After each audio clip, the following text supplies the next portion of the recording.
Hi everyone. So the first mode I'd like to talk about in depth is Mixolydian.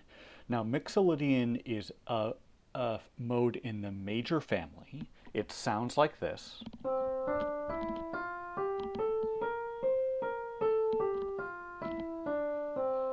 And the note that makes it unique, the note that is the characteristic note, is this flat 7. So the characteristic note is flat 7. And we're going to examine what it's like to write a melody in C Mixolydian and what we can do with the chords that are derived from the Mixolydian scale. So what I did starting in measure 3 is I took C Mixolydian, and just like you could do with the major or minor scales, I'm building triads on each note of the scale, and I'm using the notes in C Mixolydian. So unlike in C major where we have a B natural, anytime there's a B, I'm making it B flat. And we get this set of 7 uh, chords that are, you could say, diatonic to C Mixolydian.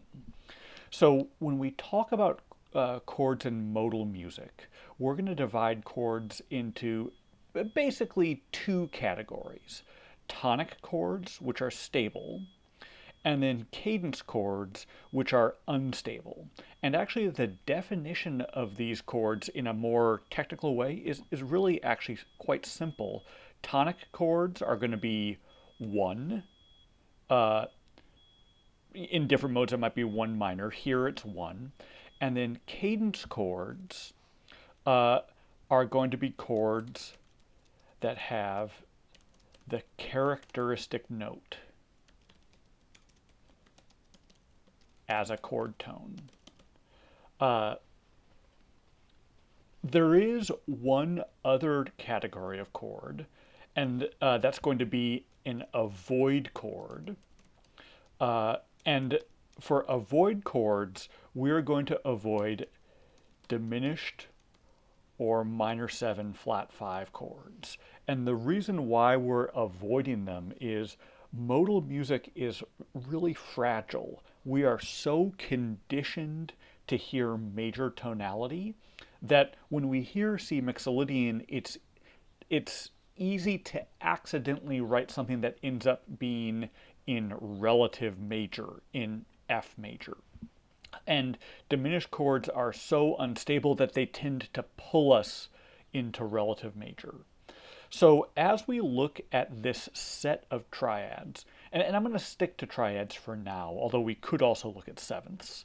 The 1 chord is tonic, and then any chord that has the characteristic note, B flat, is going to be a cadence chord. So we're not going to use E diminished because we're avoiding diminished chords.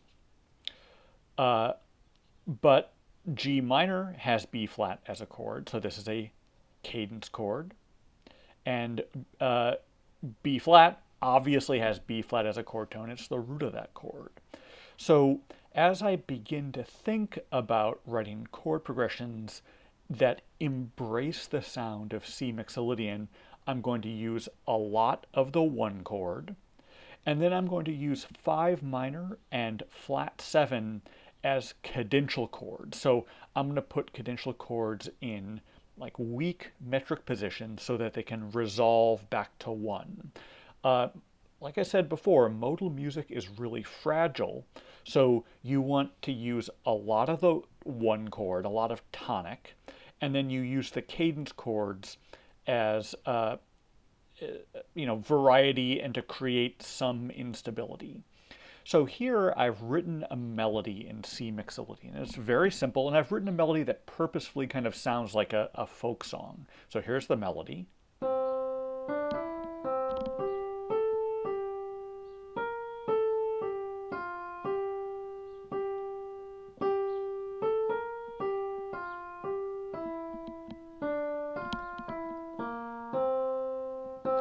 And here it is with the chords.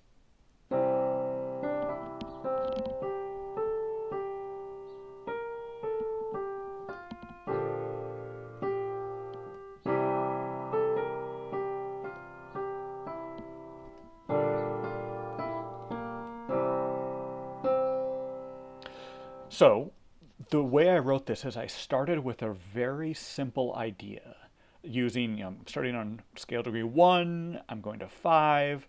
I'm using the characteristic pitch frequently. I'm trying to write something that sounds like the folk music that I, have heard since I was a little kid.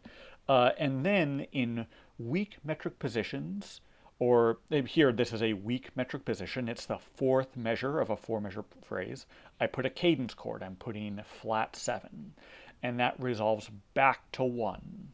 And then towards the end of the 8 measure phrase, I use this 5 minor chord as a cadence chord to go back to 1 again.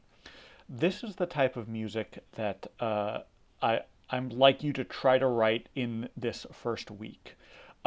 There is more to modal music than this, but I think this is a really great starting point, and we'll talk about Mixolydian and other modes more in depth as we go. All right, cool. Thank you. I'll talk to you later. Bye.